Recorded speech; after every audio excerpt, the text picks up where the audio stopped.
সকলে বলুন বিসমিল্লাহির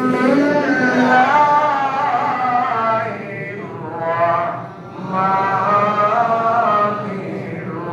রাহিম قد أفلح المؤمنون الذين هم في صلاتهم خاشعون والذين هم عن اللغو معرضون والذين هم للزكاة فاعلون والذين هم لفروجهم حافظون إلا على أزواجهم أو ما ملكت أيمانهم فإنهم غير ملومين فمن ابتغى وراء ذلك فأولئك هم العادون والذين هم لأماناتهم وعهدهم راعون والذين هم على صلواتهم يحافظون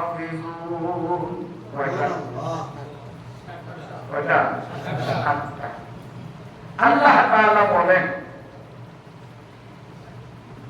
মুমিন যারা এক আল্লাহতে বিশ্বাসী সব মুমিনরাই কাদ আফলাহাল মুমিনুন সব মুমিনরাই সফল কাম সব মুমিনরাই সার্থক সব মুমিনরাই জিতাপাটি ঠকাপাটিরা তারা সবাই জান্নাতের মালিক সুবহানাল্লাহ ওই হুজুরও বলেছেন জান্নাতের মালিক সফলতার দ্বারা উদ্দেশ্য হলো জান্নাতের মালিক সব মুমিন জান্নাতের মালিক তবে 7 গুণে গুণান্বিত মুমিনরা তারা হলো পূর্ণাঙ্গ সফলতা অর্থাৎ মৃত্যুর সাথে সাথেই তারা জান্নাতি সুবহানাল্লাহ এই 7 গুণে গুণান্বিত মানুষের মরণে জ্বালাতন নাই কবরে কষ্ট নাই মিজানে পৌঁছাতে কোনো সমস্যা নাই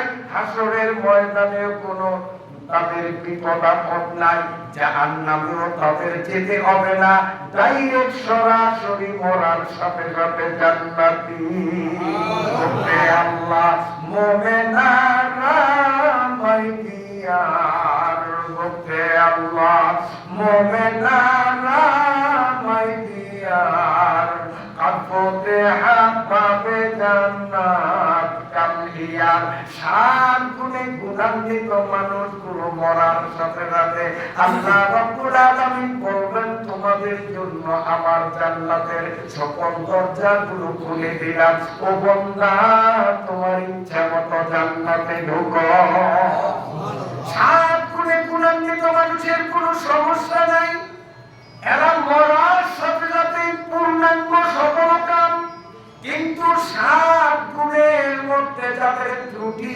7টা গুণ যাদের নাই এই মানুষগুলো সফলতা জান্নাতের মালিক হবে তবে কবরের মধ্যে তাদের উপরে মহা বিপদ আছে পৌঁছাতে বিপদ আছে হাসরের মাঠে বিপদ আছে জাহান্নামের মধ্যে বিপদ আছে হাজার হাজার লক্ষ কোটি বছর বিপদে জর্জরিত হওয়ার পরে তারপরে তারা জান্নাতে যাবে এখন বলেন তো এতগুলো বিপদ পাড়ি দিয়ে জান্নাতে যাওয়া ভালো না কোনো বিপদ মুক্ত অবস্থায় ডাইরেক্ট যাওয়া ভালো তো ডাইরেক্ট যাইতে হলে পিশাব হওয়া লাগবে না বক্তা হওয়া লাগবে না মুফাসসির হওয়া লাগবে না মুহাদ্দিস হওয়া লাগবে না মাত্র কয়টা কাজ 7টা সাতটা কাজ, এই সাতটা কাজ একজন পীর সাহেবের জন্য যেমন সহজ, একজন মুরিদের জন্য তেমন সহজ, একজন আলেমের জন্য যেমন সহজ, একজন নিরক্ষর মূর্খ ব্যক্তির জন্য তেমন সহজ, একজন মুরব্বীর জন্য যেমন সহজ, একজন যুবকের জন্য একই রকম সহজ। কাজ কয়টা? সাতটা মনে রাখতে হবে। এই সাতটা কাজ আমিও আপনি যদি নিজের মধ্যে ফিটিং করতে পারি, মরতে দেরি জান্নাত পাইতে দেরি হবে না। সুবহানাল্লাহ। এখন সাতটা কাজের মোটামুটি সংক্ষিপ্ত আলোচনা থেকে কেমন হয়ে দেবো? কষ্ট হয়নি আপনাদের? বলবো। আল্লাহ পাক বলেন ১ নম্বর, আল্লাযীনা হুম ফী সালাতিহিম খাশিউন। ১ নম্বরে সালাত। সালাত মানে নামাজ। আয়াত ৭ নম্বর। ৭ নম্বরে ওয়াল্লাযীনা হুম আলা সালাওয়াতিহিম হাফিজুন। সালাত মানে নামাজ। ১ নম্বরেও নামাজ, ৭ নম্বরেও নামাজ। ১ নম্বরের নামাজ সালাত, ৭ নম্বরের নামাজকে বলা হয়েছে সালাওয়াত। সালাত মানে যে কোনো নামাজ, ফরজ নামাজ, ওয়াজিব নামাজ, সুন্নত নামাজ, নফল নামাজ, দিনের নামাজ, রাতের নামাজ, জুমার নামাজ, ঈদের নামাজ, জানাজার নামাজ, সব নামাজকে বলা হয় সালাত। আর সালাওয়াত বলতে বোঝা যায় ফজর, যোহর, আসর, মাগরিব, এশা ৫ ওয়াক্ত নামাজ। আল্লাহ রাব্বুল আলামিন মরার সাথে সাথে আমি আপনি যাতে জান্নাতে সাফল্যমণ্ডিত হতে পারি, তার জন্য ৭টা গুণের ১ নম্বর গুণ দিলেন, ও বান্দা তুমি নামাজ ফরজ পড়ো আর সুন্নত, ওয়াজিব, নফল যে কোনো নামাজ পড়ো, খেতে খামারে পড়ো, রাস্তায় পড়ো, বাড়িতে পড়ো, কিংবা মসজিদে পড়ো, খোদার ঘর মক্কায় বাইতুল্লাহে গিয়ে পড়ো, এক কথায় তুমি যেখানে যে কোনো নামাজ পড়ো, আল্লাযীনা হুম ফী সালাতিহিম খাশিউন, খুশু আর খুজু বিনয়ের সাথে আল্লাহর ভয় অন্তরে পোষণ করে নামাজ পড়া লাগবে। নামাজ ফরজ হোক, ওয়াজিব হোক, সুন্নত হোক, নফল হোক, ঘরে হোক, রাস্তায় হোক, কোলায় হোক, মসজিদে হোক, এক কথায় যে কোনো প্রজাতির নামাজ যে কোনো জায়গায় পড়বো, নামাজ পড়া অবস্থায় আল্লাহর ভয় অন্তরে লালন করতে হবে। ১ নম্বর, যে আমার আল্লাহ আমাকে দেখতেছেন, কিন্তু আমাদের বাস্তবতা হলো সম্মানী ব্যক্তির উপস্থিতিতে নামাজ পড়লে নামাজের ধরন একরকম, সাধারণ মানুষের পাশে নামাজ পড়লে নামাজের ধরন ভিন্ন রকম, নিজ বাড়িতে কোলায় একাই কি নামাজ পড়ি তখন নামাজের অবস্থা অন্যরকম। কথা ঠিক না? কেমন? বড় একজন পীর সাহেব আজকে এখানে আসবেন, ওনার পাশে দাঁড়িয়ে নামাজ পড়বেন, সেদিন দেখা যায় ইস্তারি করা পাঞ্জাবিটা পড়ে হিসাবের পাশে নামাজ পড়ব। নামাজের মধ্যে রুকু সেজদা কি সুন্দর, কত ধীর স্থির হয়ে নামাজ পড়ি। কিন্তু যখন সাধারণ গ্রামের চেনা মানুষগুলোর পাশে নামাজ পড়ি, তখন কোন রকম একটু অন্যমনস্ক হয়ে পড়ি আর কি। আর যদি একাই কি নামাজ পড়ি, সেদিন গায়ে গেঞ্জির দরকার হয় না, কোনো মতে একটু গাছপালা কাঁধের উপরে রাইখা মুরগি যেভাবে খাবার খায় একটু কুঠাকুর দিয়ে কোনো মতে নমস্কার চাই আমার লাগে। অথচ আল্লাহ বলেন, যদি তুমি আফলাহাল মুমিনুন পূর্ণাঙ্গ সফলতা অর্জন করে প্রথম ধাপে জান্নাতে যেতে হও, ৭টা কাজের মধ্যে ১ নম্বর কাজ, তুমি যে কোনো নামাজ যে কোনো জায়গায় যে কোনো অবস্থায় পড়ো না কেন, সব নামাজগুলোর মধ্যে আমি আল্লাহর ভয় দিলে লালন করা লাগবে। তুমি নামাজে দাঁড়াবে, ভাববে যে আমি আল্লাহরে দেখতেছি। যদি এই মানের পাক্কা ইমানদার না হও, ফাইল্লাম তাকুন তারাহু ফাইন্নাহু ইয়ারাক, তো মনে মনে ধারণা করো আমি আল্লাহ না দেখলে কি হবে, আল্লাহ তো আমাকে দেখে। আমি নামাজ কেমনে পড়ি, আমার আল্লাহ তো আমাকে দেখে। এখন আমাদের নামাজ ওই ইসলামের পাশে বললে সুবহান রাব্বিয়াল আ'লা, সুবহান রাব্বিয়াল আ'লা, তিনবারের জায়গায় 7 বার পড়ি, তারপর সেজদা শেষ হয় না। আর একা একই যখন নামাজ পড়ি সেজদার মধ্যে যাইয়া সুবহান রাব্বিয়াল আ'লা বলি না সবিনটাই ভালো বলি, তাই বুঝলাম ঠিক না ভাই? হ্যাঁ, ইমাম সাহেবের পিছনে ফরজ নামাজটা পড়ি, কি সুন্দর ধীর ভাবে রুকু সিজদা করি, সালাম ফিরানোর পর ইমাম সাহেব সুন্নত নামাজের রুকুতে যাইয়া সারলেন না, মুক্তাবে সুন্নত 2 রাকাত, নফল 6 রাকাত শেষ হয়ে যায়, ইমামের এখনো প্রথম রাকাতে রুকুতে যাওয়া হলো না। কি বলেন? বাস্তবে বল না, বাস্তবে বল না। এটা কি 1 নম্বর হইল? 1 নম্বর হলো আল্লাযীনা হুম ফি সালাতিহিম খাশিউন, সব নামাজে একই রকম অবস্থা হতে হবে, মাওলার ভয় দিয়ে মধ্যে দিয়ে নামাজ পড়তে হবে। 1 নম্বর।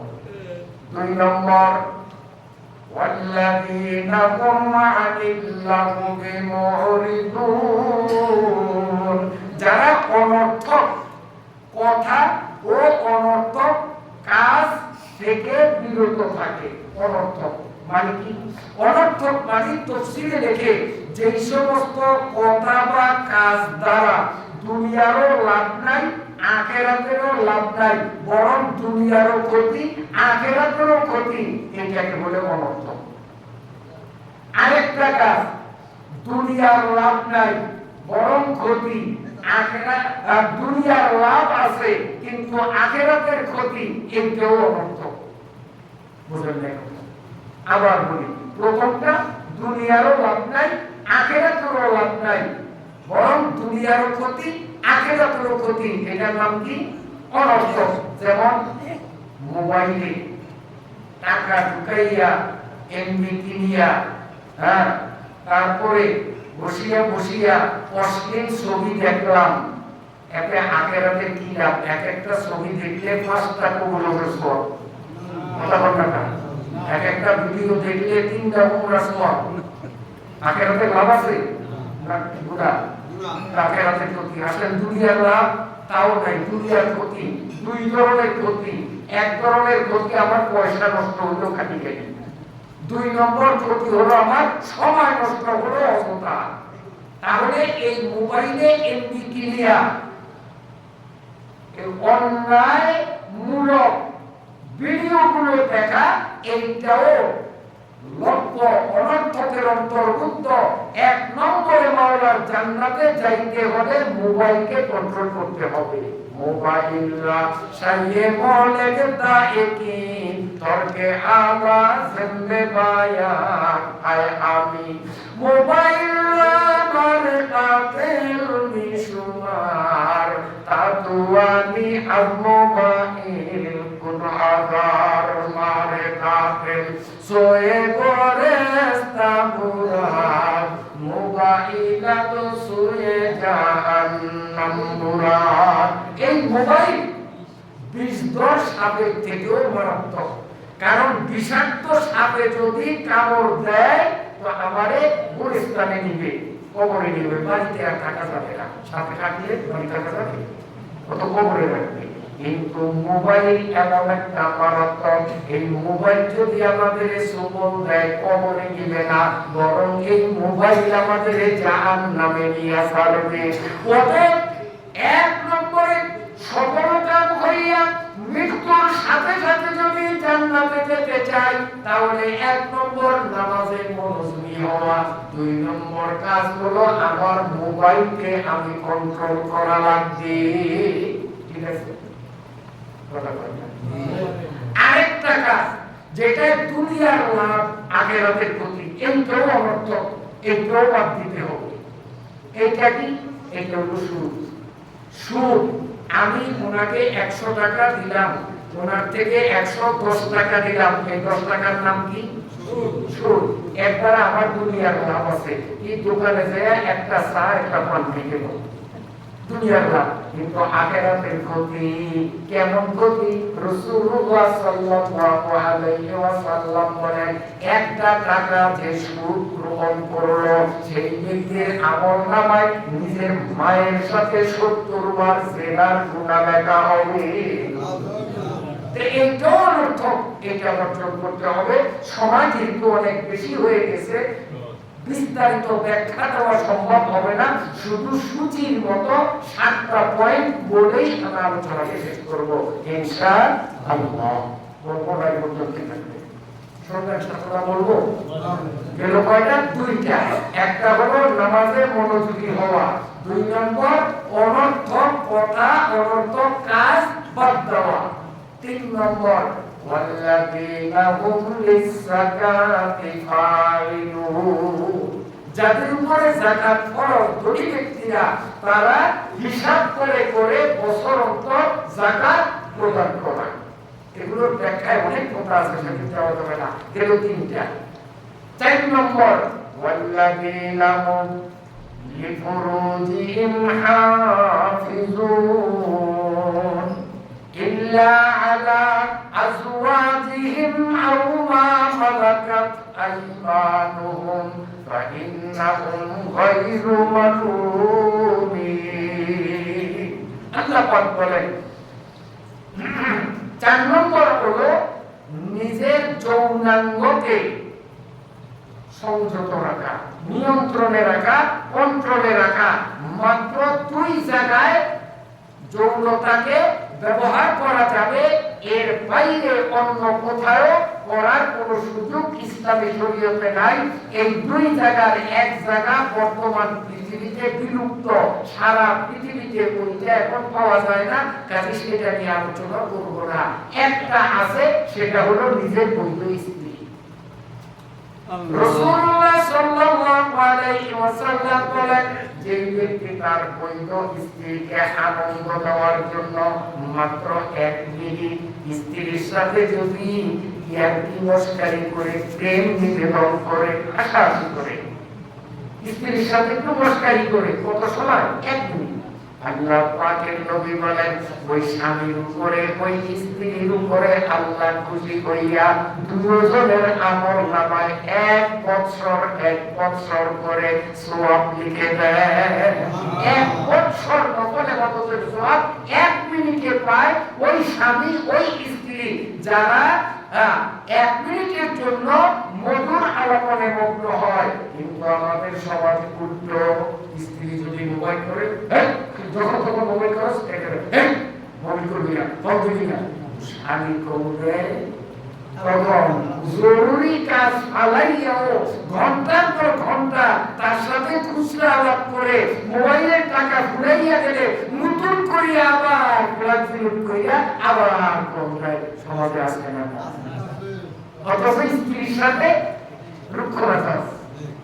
আল্লাহ পাকের নবী বলেন, স্বামী স্ত্রী যখন নিবিড় পরিবেশের মধ্যে প্রেম আলাপন করতে করতে যখন যৌন উত্তেজনাপূর্ণ হয়, আল্লাহ পাকের কোরআনের 18 নম্বর পারার 4 নম্বর বিধান পালনে যখন তারা মগ্ন হয়, যৌনতা যখন তারা লিপ্ত হয়, আল্লাহ পাকের পয়গম্বর সাল্লাল্লাহু আলাইহি ওয়াসাল্লাম বলেন, ওই অবস্থায় স্বামী এবং স্ত্রী দুজনের আমলনামায় সৎকার সওয়াব লেখা হয়। সুবহানাল্লাহ। ওখানেও সওয়াব, মুসলমানের ওখানেও সওয়াব, যদি নিয়মতান্ত্রিক ভাবে হয়। একমাত্র বৈধ স্ত্রী ছাড়া যৌন উত্তেজনাকে প্রশমিত করার বিকল্প কোন পথ ইসলামী শরীয়তের মধ্যে নাই। একমাত্র বৈধ স্ত্রী ছাড়া অন্য কোথাও নিজের যৌনতার ক্ষুধা মিটাবার সুযোগ ইসলামে নাই।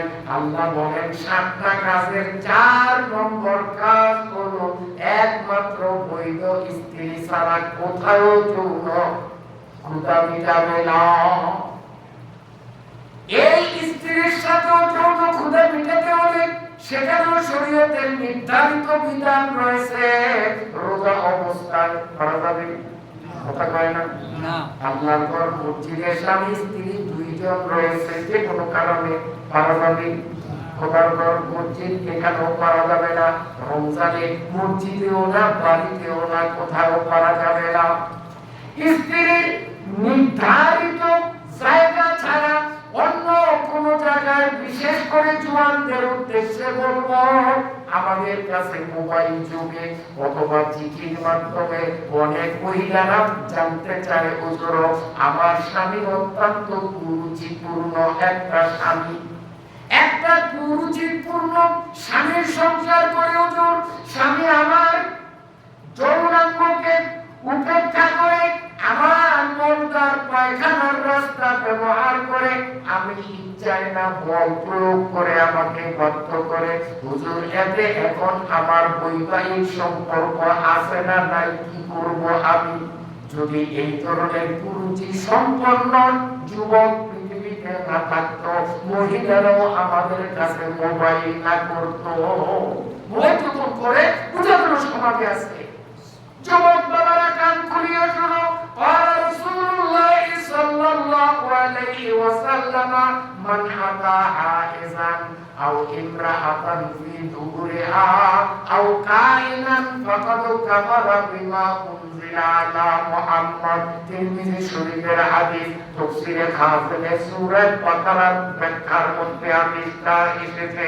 আল্লাহ পাকের নবী বলেন, তিনটা কাজ ঈমান বিধ্বংসী, এই তিনটা কাজের যে কোনো একটা কাজ যে করবে, ঈমান তার থাকবে না, বেঈমান হয়ে যাবে।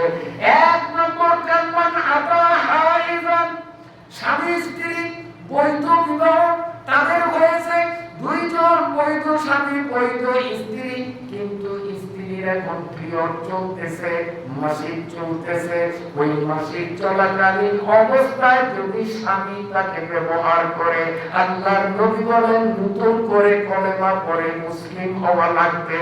তুমি ঋতুবর্তী স্ত্রী গ্রহণ করার সাথে সাথে কাফির হয়ে গেছো, তুমি আর মুসলমানের কাতারে না। নতুন করে কলেমা পড়া লাগবে। এই মাসিক অবস্থায়ও অনেক কুরুচিপূর্ণ স্বামীরা স্ত্রীদের জ্বালাতন করে, বহু স্ত্রীরা মোবাইলের মাধ্যমে আমাদের থেকে ফতোয়া তলব করে। সাবধান সাবধান, আল্লাহ রাব্বুল আলামিন বলেন, ইয়াউমা মালাকা, আল্লাহ রাব্বুল আলামিন বলেন, ওয়াল্লাযীনা হুম লিফুরুজিহিম হাফিজুন, যৌনাঙ্গকে রক্ষা করতে হবে, ঋতুবর্তী স্ত্রীর কাছেও ব্যবহার চলবে না। আল্লাহর নবী বলেন, এক নম্বরে ঋতুবর্তী স্ত্রী গমন লোককে বেঈমান বানাইয়া দেয়, দুই নম্বর আও ইমরাতান ফি দুবুরিহা, নাউযুবিল্লাহ, কবির বলেন নাউযুবিল্লাহ, যে সমস্ত কুরুচি সম্পন্ন স্বামী স্ত্রীর যৌনাঙ্গ বাদ দিয়া তার মলদার পায়খানা রাস্তা খুঁজবে, আল্লাহর নবী বলেন সাথে সাথে বেঈমান হয়ে যাবে, সাথে সাথে কাফের হয়ে যাবে, মুসলমানের কাতারে আর রইল না। এগুলোর থেকে তওবা করতে হবে। এমন গর্হিত কাজ জীবনে আমি বা আপনি আল্লাহ না করুক, ভুলে যদি করে থাকি, নফসের ধারণায় আল্লাহ না করুক, কেউ যদি এমন জঘন্য ঈমান বিধ্বংসী কাজে সম্পৃক্ত হয়ে থাকি, আজকের আখিরি মুনাজাতে অন্তরে অন্তরে আল্লাহর কাছে তওবা করব, মাবুদ আগে এমন বয়ান শুনি নাই, আয় আল্লাহ আজকে শুনেছি, তওবা করলাম, জীবনে আর এমন কি করব না। সাথে সাথে আমার আল্লাহ জবাব দিবেন, কোরআনের আয়াত আল্লাহ বলেছেন,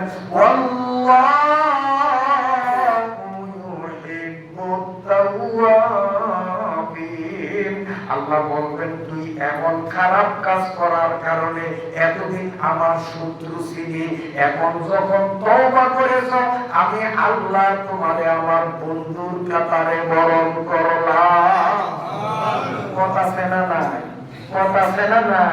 এমন জঘন্য কাজ জীবনের আগামীতে করব না, অতীতে যদি করে থাকি আজকে তওবা করব, ফল দাঁড়াবে আল্লাহর বন্ধুর মিষ্টিমুক্ত হয়ে। আলহামদুলিল্লাহ, আলহামদুলিল্লাহ। আবার আল্লাহ বলেন, এক নম্বরে নামাজে মনোযোগী, যে কোনো নামাজে। 2 নম্বরে অনর্থক কথা ও কাজ বর্জন। 3 নম্বরে যাকাত প্রদান যদি ধনী হয়। 4 নম্বরে যৌনতার হেফাজত করা। 5 নম্বর হলো ওয়াল্লাযীনা হুম লিআমানাতিহিম। 6 নম্বর হলো ওয়াহদিহিম রাউন। আমানত রক্ষা করা, অঙ্গীকার রক্ষা করা, এগুলোর ব্যাখ্যা সময় নেই। আমানত এবং অঙ্গীকার এগুলোর ব্যাখ্যায় বর্তমান প্রেক্ষাপটে এই সমাজের অবস্থার বিবেচনায় অনেক কথা বলার দরকার ছিল, কিন্তু রাত্র গভীর হয়ে গেছে। সামনে আবার ফজর আমাদের পড়তে হবে, সেটাও মাথায় আছে। এজন্য কথাকে আমি আর প্রলম্বিত না করে এখানে ইনশাআল্লাহ গুটিয়ে শেষ করছি। 7 নম্বর ওয়াল্লাযীনা হুম আলা সালাওয়াতিহিম ইউহাফিজুন। আমার আল্লাহ বলেন, মরার সাথে সাথে জান্নাত লাভে যদি নিজের ধন্য বানাতে হও, 7টা কাজের 7 নম্বর কাজ হলো ফজর, যোহর, আসর, মাগরিব, এশা 5 ওয়াক্ত নামাজ তুমি যত্ন সহকারে আদায় করা লাগবে। 5 ওয়াক্ত নামাজ। আজকে আমরা নামাজের ভাগ করছি। হুজুররা পড়বে নামাজ, সরমনাই শর্ষিনা প্রায় কোনরা পড়বে নামাজ, তবলিগের গাড়ি নিয়ে যারা সুন্নাতি করবে কোনরা পড়বে নামাজ। আমরা তো সরমনাও যাই না, শর্ষিনাও যাই না, তবলিগও যাই না, আমরা আবার নামাজ লাগি আসেনি। হ্যাঁ না, নামাজের সাথে সরমনাই শর্ষিনার সম্পর্ক নাই, নামাজের সাথে তাবলীগের সম্পর্ক নাই। নামাজের সম্পর্ক হলো মুসলিমের সাথে। যেই ব্যক্তি মনে করে আমি মুসলিম, সেই ব্যক্তি নামাজ লাগবে। সে সরমনাই জাত বা নাজাত, তাবলীগে জাত বা নাজাত, যদি মনে করে আমি মুসলমান, তাহলে নামাজ ছাড়া বিকল্প পথ নাই। এই যুবক বাবারা বুঝাইতে পারছি? বুঝাইতে পারছি বাবা? নামাজ ছাড়া উপায় নাই। কারণ রাসূল সাল্লাল্লাহু আলাইহি সাল্লাম বলেন, যে ব্যক্তি ইচ্ছাকৃতভাবে 1 ওয়াক্ত ফরজ নামাজ ছেড়ে দিবে, আল্লাহ পাকের নবী বলেন ফাকাদ কাফারা, সাথে সাথে সে কাফের হয়ে গেল, মুমিন থাকলো না। এই জন্য যুবক বাবারা, হাতে দড়ি, পায়ে দড়ি। যদি বলে হুজুর মুখে বলছেন, পা কি ধরবেন? হ্যাঁ, আয় বাবা সামনে আয়। আয়েশা যদি বলো যে হুজুর যদি পা ধরেন তো কথা দিলাম জীবনে 1 ওয়াক্ত নামাজ ছাড়বো না, খোদার কসম আল্লাহর কোরআন সামনে নিয়ে আল্লাহর ঘরে বসে শপথ করলাম, আয় বাবা আমি তোর পাও ধরতে রাজি, সবার সামনে ধরবো। তবুও কথা দিতে হবে, আজ থেকে মরণ পর্যন্ত ইচ্ছাকৃতভাবে 1 ওয়াক্ত নামাজ ছাড়বো না, এমন একটা নিয়ম বাবা করতে পারবি না। বাবা ইনশাআল্লাহ আল্লাহ তাআলা কবুল ফরমান। তাহলে এই মাহফিল সার্থক। আর কিছু হোক বা না হোক, অন্তত এই বেনামাজিগুলি যদি নামাজি হয় আর নামাজিরা নামাজে মনোযোগী হয়, আর ওয়াজের দরকার নাই। এই মাহফিল সার্থক, এই মাহফিল সফল, এই মাহফিল কামিয়াব। আল্লাহ তাআলা কবুল ফরমান, আল্লাহ তাআলা কবুল ফরমান। ওয়া আখিরু দাওয়ানা আলহামদুলিল্লাহি রাব্বিল আলামিন। তো দোয়া হবে। দোয়ার আগে আপনাদের এই মাহফিলের কিছু আয় ব্যয়ের হিসাব, এগুলো আমাদের জানতে হয়। ইনশাআল্লাহ সংক্ষিপ্ত আকারে আয় ব্যয়ের হিসাব দিবে এবং আপনাদের এখানে প্রতি বছরই একটা উপহারের প্রচলন